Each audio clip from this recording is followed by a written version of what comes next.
Live, trance, and prosper. Hi, I'm Dr. David Phillips, and this video is for my students predominantly, although some folks who aren't my students might find it useful. In my courses at the university, I ask many of my students in a variety of classes to make videos that'll go up on YouTube. And here's the thing, I always tell them, don't use music. I don't want copyright strikes. Ka-chung! Or if you do use music that YouTube provides. That's right. YouTube actually provides creators with free music that they can use in their videos. And that works really well. They also have a sound effect library, which is very robust and kind of fun. And I wanted to make a new video. I've had videos before for my students showing them how to get access to this secret resource, but because there have been changes since the last time I made video, let's make a new one. And so let's first go to my YouTube channel, or not really my YouTube channel as if I have one. I have several of the beasties. We'll go to one of my YouTube channels and I'll show you how to access the music library from there. Okay, I've moved down into the corner because I'm a corner kind of guy. This is one of my many YouTube channels. This one, of course, is on virtual reality and related things. Ooh, it's a new channel, so hopefully it'll grow. Not many subscribers yet. Subscribe now! But let's get to it. All right, so let's say you have a YouTube account. You should, if you're doing this particular process. You don't have to if you're one of my students, but if you want access to the YouTube library, you need an account. And whether you have uploaded a video or not, you can still do this, all right? And so, many of you are familiar with the upload video button, but we're not going there. We're going to go over here to Video Manager. If you're signed into your account and you're on your channel homepage, you should see a link at the top of the page called Video Manager. There are other ways to get access into the creator stuff, but this is a quick and easy. So let me click on this Video Manager link and let's see what happens. Ooh! Alright, so one thing you see is you have your videos that you have recently uploaded, or well, it's actually all your videos. All right, so my personal channel, it's going to have a whole bunch of them. I have over 900 videos on the David Phillips account. This particular channel only has 115 so far. All right, but this is an interesting area, and you can do editing and you can do all sorts of things with your videos that you have there. But what I want to do is go over here to the left sidebar. Here's my video manager, playlist, live streaming, all sorts of stuff. But if I scroll down the page, you'll see a choice called Create. That's where you want to go. You go to the Create. Click on the down arrow here, and it will open that sucker up. And so have different music in your video. Check its copyright policies for the music you have. Under Create, you have an audio library and you have music policies.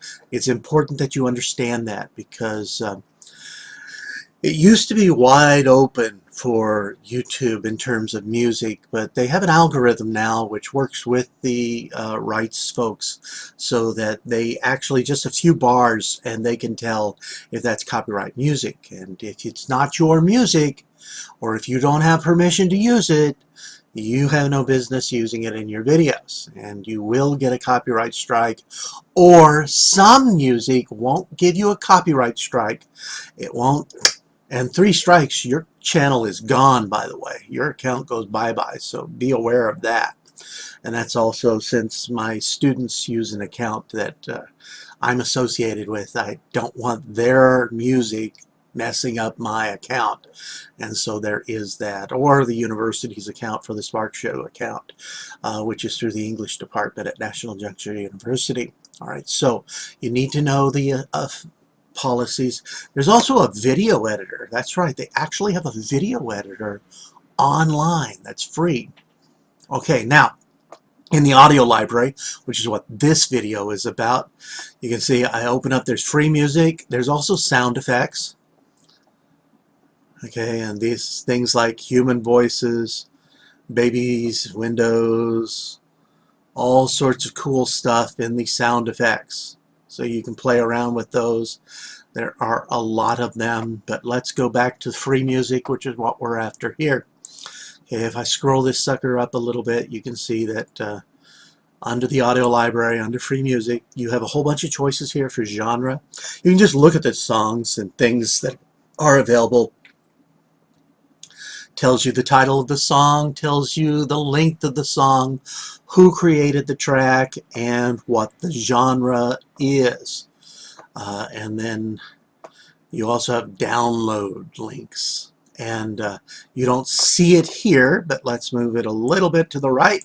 You can also rate it. I like this one. I like this one. These are my favorites. That sort of thing. But when you click on the play button here, you can hear a clip of the song. But something else important happens, and that is, I'm not going to play the song because I don't want to play it, but let's go with Toboggan. I click that, and you could hear it. Okay, it's hip-hop and rap. It's 2 minutes, silent partner, but here is, right here, this area, you're free to use this song in any of your videos. And this is when you're checking it out, this opens up and tells you what the rights are. So I can use this song in my videos, and I don't have to say what the song is or who created it.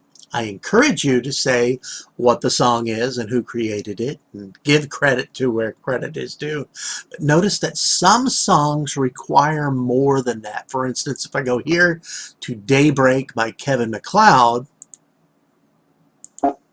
you'll notice that it's a little different. You're free to use this song in any of your videos, but you must include the following in your video description. Daybreak, the title, by Kevin MacLeod, is licensed under a Creative Commons Attribution License.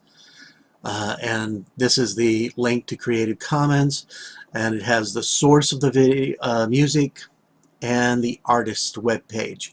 So this information needs to be in your video under the credits and in the information on YouTube. So my students who use Kevin MacLeod's music, or someone like Kevin MacLeod who requires an attribution source, you need to, with your video, when you hand in your USB to me for your homework, you need to also include this information in a text file, and you must have a title card at the end of your video that gives credit to the music. This is very important. If you don't do these things, bad things happen to your grade. And your video doesn't get used in the online resources, which means that you can't complete the evaluations and other things. Let's check out Gunnar Olson's piece. This is also a free one. Okay, actually I use quite a bit of this Kevin MacLeod stuff, and he always asks for an attribution. Now here's something else that's interesting. For the audio library under the free music, you'll notice that you can sort. You can have favorites, those are the ones you starred, but you can sort by genre, and there's a lot of genres to choose from. You can sort by mood. I like some angry music in my relaxation videos, please. Calm, maybe, inspirational, romantic. I can go by instrument, so acoustic guitar. You have that. You just have that right look that requires that kind of thing. And so different, and all instruments, of course. And then you can sort by duration, which I find I often do with my virtual reality type videos. And that is, I know how long they are, and so I just look for a song that's somewhere in that length.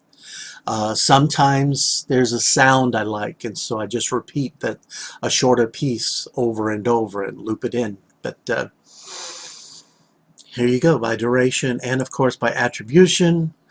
Attribution not required. Yay. And so I can just show all the songs that I don't have to do anything with it, or attribution required. Okay, and so these are very useful. Let's see, attribution not required. All of a sudden, everything changes. And so these folks are all pieces that don't require any sort of attribution at all. And here's a nice Thor's hammer, 9 seconds. Yes, a 9-second song. Same thing's true for the sound effects library. Let's go into that. And so for the sound effects, here are the free sound effects you can choose from. We have your favorites, and we also have your categories. Horror. Let's go with horror, the horror of it all. And so I can check for the length, of course, for sound effects is going to be shorter. And so, wow, these are really disgusting. I don't want those. Let's go with animals. Less disgusting. June songbirds, 2 minutes and 33 seconds. And you can listen to the sample, and then you can download over here. Okay, and when I choose to, oh no, I gotta have a cat purr. I'm gonna download that sucker. I go over here to the download. You just click that sucker, and boom, you can download that. All right, so there you go. That is the audio library. We're here because of the free music for my students at the university and elsewhere. Okay, if you have any questions about that, well, YouTube has a helpline. Ask them, don't ask me. I know nothing. But this has really the audio library and how to use it. Well, I hope that's been helpful and that you have a handle on how to use the free music audio library for creators on YouTube. And so if you're one of my students, you now know where you can get free stuff and how you can attribute it, things like that. Hope this has been helpful. This has been Dr. Brian David Phillips in Taipei, Taiwan. Live, trance, and prosper. Bye-bye.